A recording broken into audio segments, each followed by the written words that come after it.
सत्यनारायण उच्च शिक्षा संस्थान तुलसीपुर श्रावस्ती के YouTube चैनल ज्ञान संपदा में आपका स्वागत है।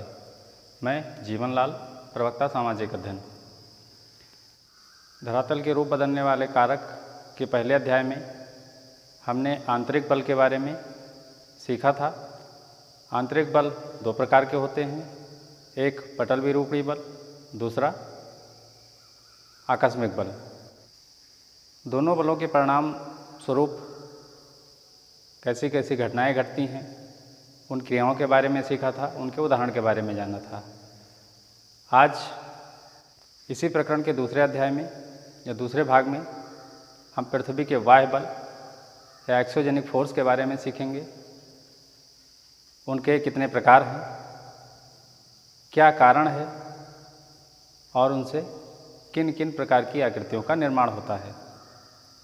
हमारी पृथ्वी की ऊपरी परत भूपर्पटी अर्थात क्रस्ट अनेक प्रकार की चट्टानों से मिलकर बनी है, जिनमें तीन प्रकार की चट्टानें अर्थात आग्नेय शैल या आग्नेय चट्टान, अवसादी चट्टान और रूपांतरित या कायांतरित चट्टान के बारे में हमने सीखा था।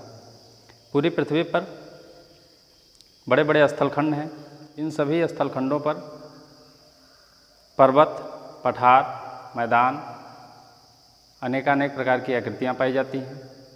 प्रकृति को यह कदापि बर्दाश्त नहीं कि इस तरह के उठे हुए भाग अपने पूर्ण अवस्था में या संतुलित अवस्था में बने रहें। इसलिए प्रकृति के अनेक तत्व, अनेक प्रक्रम जैसे जलीय प्रक्रम, वायु प्रक्रम, हिमानी प्रक्रम, परहिमानी प्रक्रम, ताप इत्यादि मिलकर इस पूरे पृथ्वी के उठे हुए भाग अर्थात समुद्र तल से ऊंचे उठे हुए जितने भी भाग हैं, सबको समतलीकरण के कार्य में लगे ही रहते हैं। समतलीकरण अर्थात उनको अपक्षयित और अपर्दित कर अनेक प्रक्रमों के माध्यम से बहाकर या उड़ाकर ले जाके समुद्र तल के अंदर अर्थात समुद्र के नितल में गहरे स्थानों पर जमा करना, एक ही उद्देश्य इनका होता है। इसी प्रक्रिया के अंतर्गत बाह्य बल में आज हम सीखेंगे।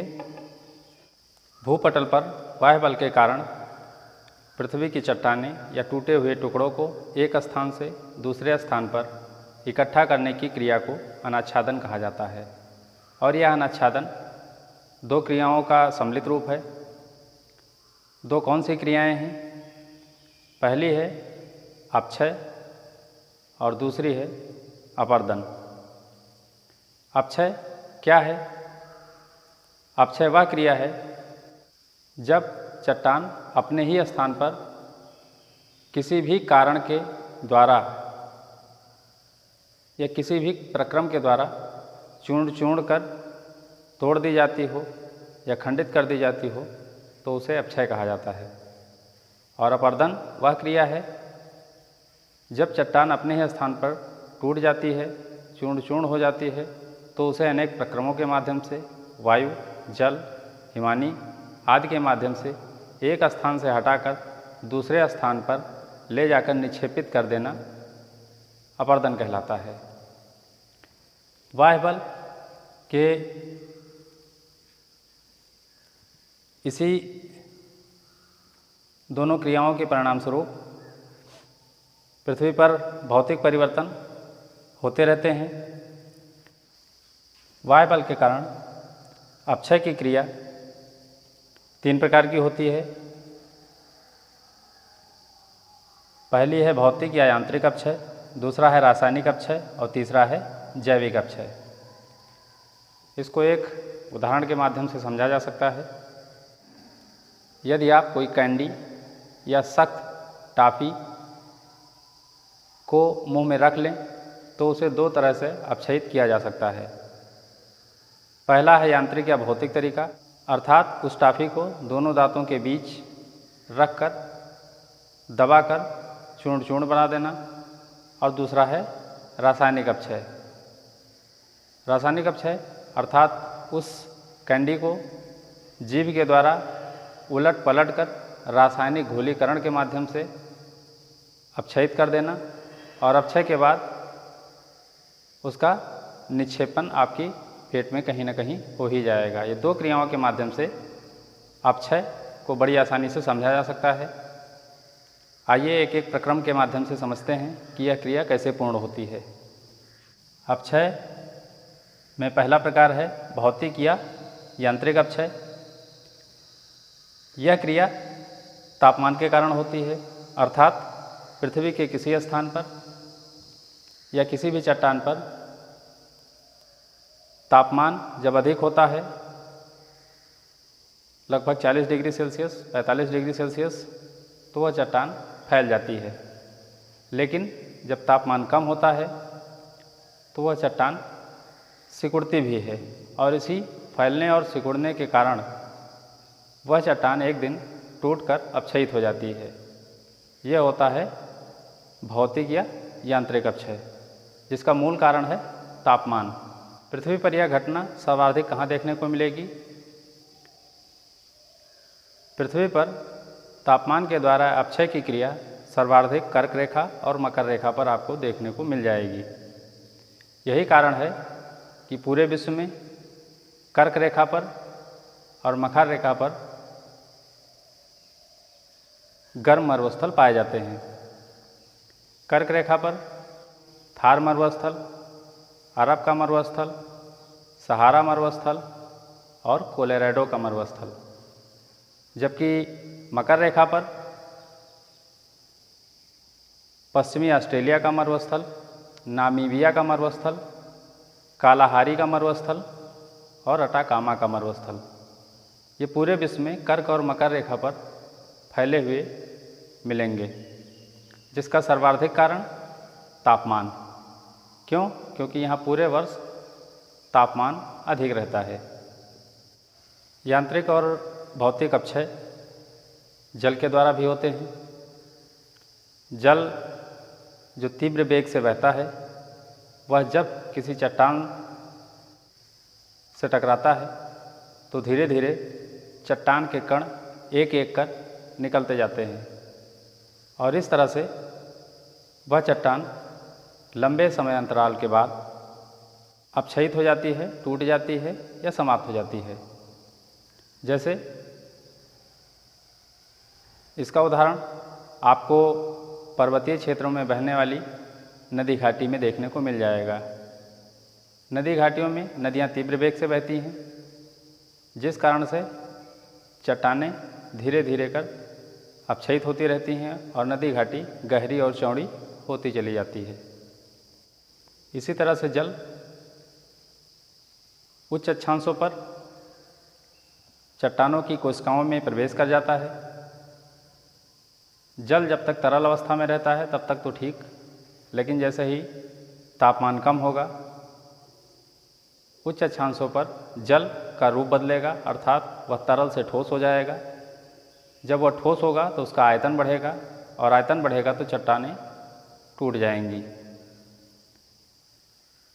जल एक और तरीके से अपचयित करता है।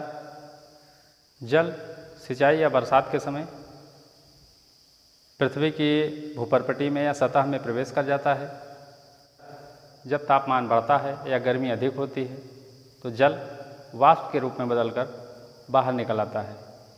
लेकिन जब जल अंदर गया था तो उसके साथ घुलनशील पदार्थ जैसे चूना पत्थर, नमक इत्यादि भी गए थे, जो उसी पर्पटी में या भूमि में रह जाते हैं और धीरे धीरे अपना आकार बढ़ाकर उस भूपर्पटी को भुरभुरा कर देते हैं या अपचयित कर देते हैं या तोड़ देते हैं। केवल जल ही अपचय नहीं करता, बल्कि उसके साथ साथ हवा भी अपक्षय का काम करती है। कैसे, इसको देखते हैं। पृथ्वी के जितने हॉट डेजर्ट हैं या गर्म मरुस्थल हैं, वह इतने गर्म हो जाते हैं कि उनकी हवा, उनके ऊपर की हवा गर्म होकर ऊपर उठ जाती है और स्थान नीचे खाली होता है। ठंडे क्षेत्रों की हवाएं उनकी ओर आकर्षित होती हैं और तीव्र वेग के साथ वहां पहुंचती हैं, जिसके कारण पृथ्वी के हर एक गर्म मरुस्थल में तीव्र गति से हवाएं चलती हैं। जब हवा तीव्र चलेगी तो अपने साथ रेत के कण भी उड़ाएगी और रेत के कण जब उसके साथ चलेंगे तो वह उस जगह की जितनी भी कड़ी चट्टानें हैं उनको घिसते हैं या रगड़ते हैं, जिसके कारण अपक्षय होता है। इसी अपक्षय के परिणाम स्वरूप रेगिस्तानी भागों में कुछ आकृतियाँ बनती हैं, जैसे छत्रक शिला, बालुका स्तूप इत्यादि।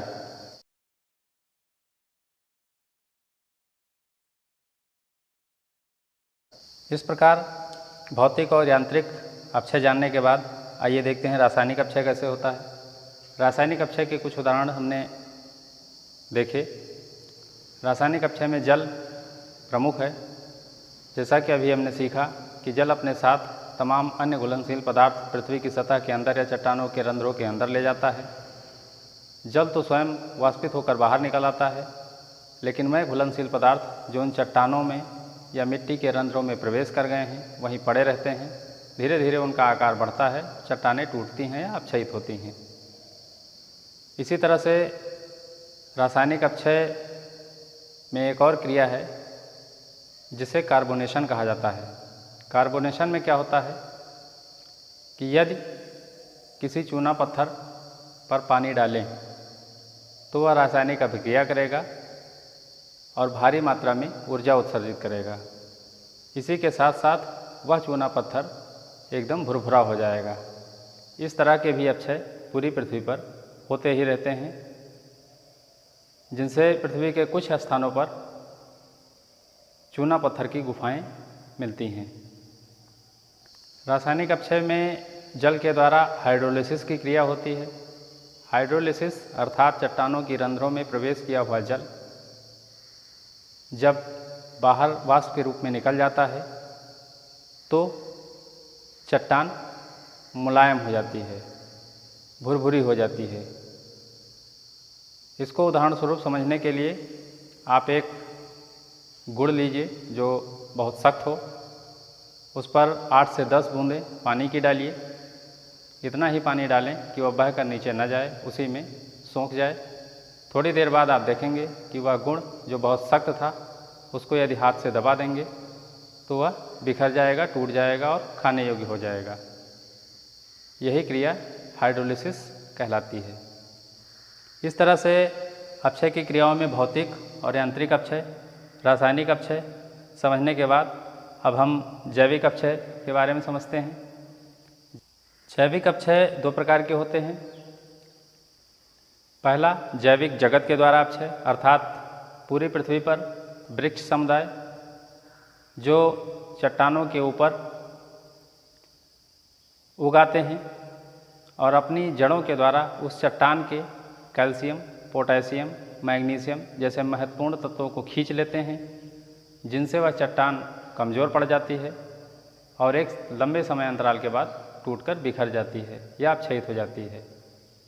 दूसरा है बिलकारी जीव।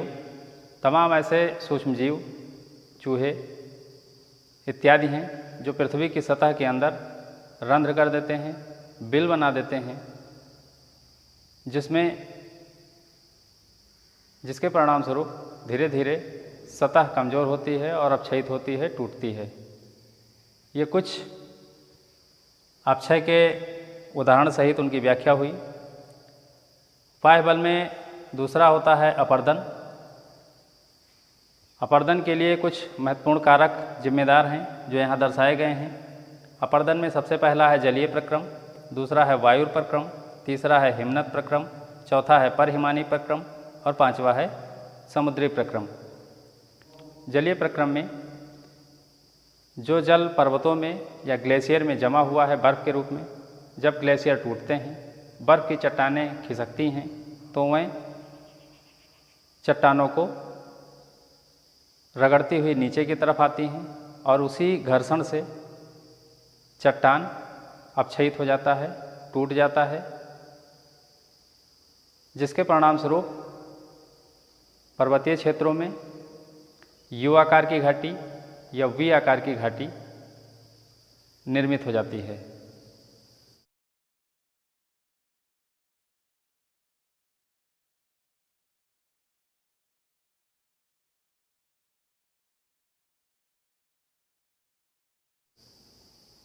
दूसरा है वायु प्रक्रम।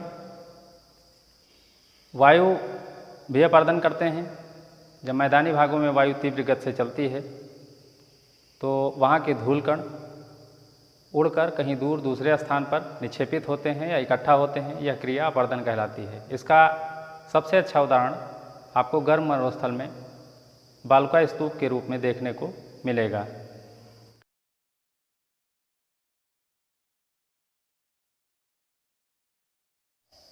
हिमनद प्रक्रम ध्रुवीय क्षेत्रों में काम करता है और उसी तरह से परिहिमानी प्रक्रम ध्रुवीय क्षेत्रों के आसपास काम करता है।